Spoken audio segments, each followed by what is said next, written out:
Hey everyone, how's it going? Welcome back to the channel. Dylan here. We have a major bombshell today from Kayleigh Mcenany. She just teamed up with Trump's incoming press secretary, Karoline Leavitt, and they went scorched earth on The View, and they just exposed the truth about The View, the hosts of The View. And in my opinion, I think Kayleigh Mcenany would be a far better host of The View than Whoopi Goldberg and Joy Behar.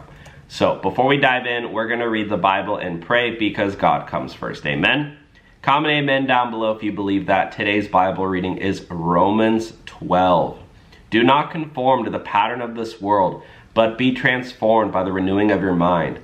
Then you will be able to test and approve what God's will is, His good, pleasing, and perfect will. Amen. So comment amen down below, my friends. And now let's jump in. Let's bring on Kayleigh Mcenany. I mean, that's just a little weird. Joining us now with more, incoming White House Press Secretary Karoline Leavitt. Karoline, I'm so thrilled to have you with me. And you would think, ABC, having just paid $15 million for a defamation lawsuit, would think not to engage in conspiracy theories about assassination attempts, but I guess that's too much to ask from The View.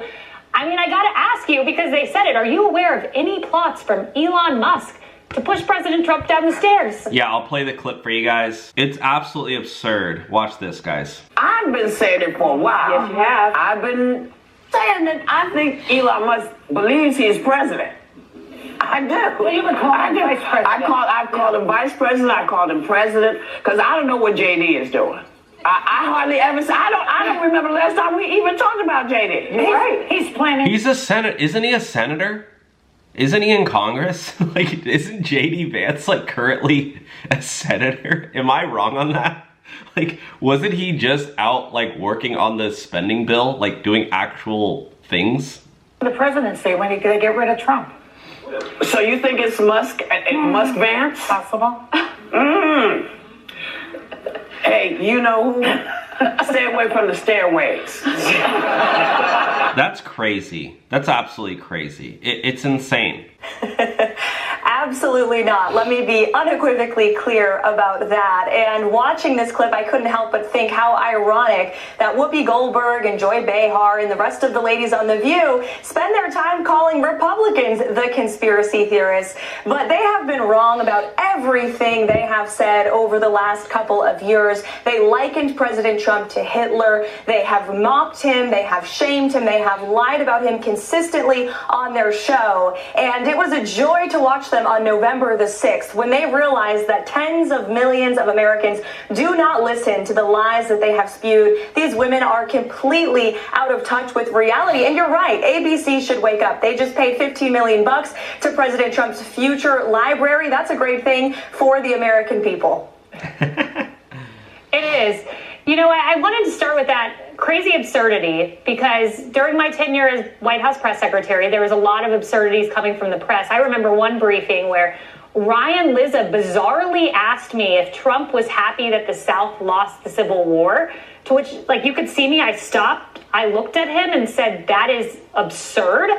I mean, you'll deal with these kind of crazy questions from the White House podium. How do you plan to deal with it? Yes, I absolutely will. I feel prepared to do that. I've been facing the media now, speaking on behalf of President Trump on the campaign trail for the past couple of years, and we are expecting the media to be hostile. However, Kayleigh, if you do talk to a lot of these reporters off the record, they will tell you they look forward to more press transparency and access. And while we will expose the fake news when they are fake, we will hold them accountable for their lies and smears of President Trump. I can also assure the American people that they are going to be hearing directly from the leader of the free world. And the press likes to hear that too. That's something that has not happened over the past 4 years. We've had an incompetent, senile president, as proven by that scathing Wall Street Journal report that came out today and you discussed on the show earlier. You have a press secretary who... It's like the Wall Street Journal report saying that Joe Biden's been struggling this whole time. It's nothing new to people who actually pay attention. It's we all knew that. We didn't need the Wall Street Journal to tell us, okay? Maybe some liberals were like, yeah, maybe now I agree that Joe Biden hasn't been doing so well. You talk to any conservative, hey, has Joe Biden been performing well? Hell no, you open your eyes. We don't need the Wall Street Journal to tell us. Hardly knows what's going on in the building and never gives honest and truthful answers. All of that is going to change on January 20th, as evidenced by President Trump's press conference at Mar-a-Lago this week, where he took nearly 90 minutes worth of questions from the legacy media. And so nobody cares about access more than President Trump. You knew that as his press secretary. That's going to change come in January. But will continue to hold the fake news accountable, no doubt about it. Caroline, I read this report from Media Research Center that there's been 96% negative coverage from the broadcast networks of Trump's cabinet picks, and yet polling shows a majority of Americans support them. And the reason I wanted to bring this up, and I would never ask you to reveal, a conversation you had with a reporter, so I just want to ask for a general characterization. You'd think after Trump got more popular raw vote count than any Republican in the history of presidential politics, won the popular vote, that there would be some press that's eating crow right now. In any of your conversations, do you get a sense that reporters are stepping back and saying, look, he's doing something right, and maybe we need to reassess how we look at this presidency? I do think a lot of members of the legacy media are realizing that. I thought that was evident at the press conference at Mar-a-Lago this past week, where the questions truly were focused on the issues of the day. And there are a lot of problems plaguing our country and the American people right now. We are still entangled in a war in Ukraine. The Middle East is chaotic. We have inflation that's still robbing the American people of their hard-earned paychecks. We have a border that continues to be a mess. We have hundreds of thousands of illegal immigrant criminals roaming free in our country. And so I hope that the media will focus on the issues that matter to the American people, the issues that led them to vote in a resounding way for President Trump on November the 5th. That's what President Trump is focused on more so than ever. We have an array of executive action that will be rolled out on day one to change the lives of the American people immediately. We have the House, we have the Senate. President Trump has big plans for Capitol Hill. Yes. So I hope the legacy media will take a step back and realize that the American people haven't listened to their lies. Trust in the legacy media is at an all-time low. And President Trump ran in an untraditional media lane on the campaign trail. It's a big part of the reason he won, because he sat down with podcasters and social influencers and new voices that the American people are clearly listening to. And as President Trump's press secretary, we're going to find new ways to bring those voices into the briefing room as well, which I think will be a very effective way to continue to get the president's message out to the American people. Clearly, he did it on the campaign trail. We will continue that in the White House. Yes.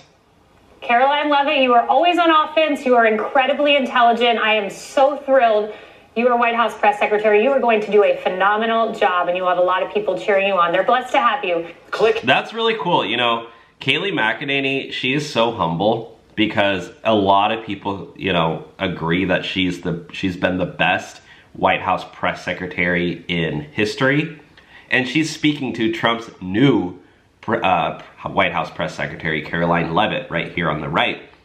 And Kayleigh Mcenany, she's praising her. She's complimenting her. This is what true, I don't even want to say just being a good person is like. Wishing people the best. I'm sure Kayleigh Mcenany wanted that job, but she goes, Karoline Leavitt, you're gonna do incredible. So really cool to see that as well.